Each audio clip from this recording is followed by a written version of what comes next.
सूर्यकांत छतरी की तरह फैली विलो की शाखाओं से छनकर नदी किनारे बैठी माया की गोद में झिलमिलाता था। घुटनों को छाती से लगाए, ठुड्डी उन पर टिकाए वो नदी के बोल सुनती थी, ऐसे रहस्य जिनको सिर्फ वो ही समझ पाती थी।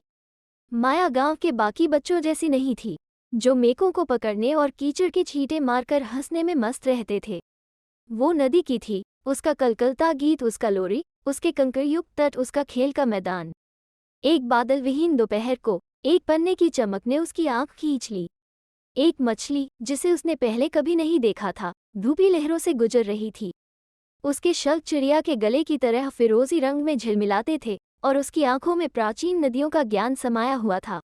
मानो किसी अदृश्य धागे से खींची जा रही हो, मछली वहीं रुक गई, जिससे माया ने अपनी उंगलियों से उसके आकर्षक हाव भाव का पता लगाया। यही वो दिन था जब माया की मुलाकात फुसफुसाती मछली फिनी से हुई। उनका रिश्ता बोले गए शब्दों से आगे बढ़ गया। उन्होंने सूरज की रोशनी और छाया नृत्य, पानी के बहाव से तड़पते कंकड़ और हवा में सरसराहते नरकटों की भाषा के माध्यम से संवाद किया।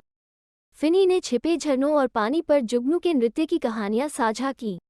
बदले में माया ने उसके ड्रैगन फ्लाई की तरह उड़ने के सपनों, गांव के बढ़ते दबाव की चिंताओं और एक ऐसे दोस्त की लालसा के बारे में बताया जो वास्तव में उसके शांत स्वभाव को समझता हो। उनकी दोस्ती हर गुजरते दिन के साथ खिलती गई।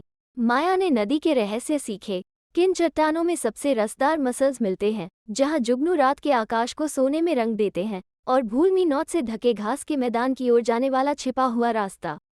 फिनी ने माया की आंखों के माध्यम से पानी के बाहर की दुनिया का पता लगाया। उसने काय पर धूप की गर्मी, हंसी की तरह मीठे जामुन का स्वाद और अलाव के चारों ओर बुने गए कहानियों का जादू सीखा। एक भीषण गर्मी में सूखे की खबर ने गांव को जकड़ लिया। कुएं सूख गए, खेत मुरझा गए और निराशा भारी धुंध की तरह छा गई।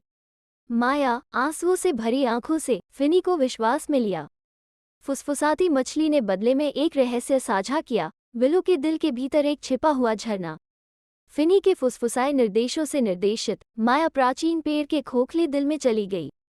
वहां गांठदार जड़ों के बीच एक क्रिस्टल स्पष्ट पानी का पूल बिखरे हुए सपने की तरह झिलमिला रहा था।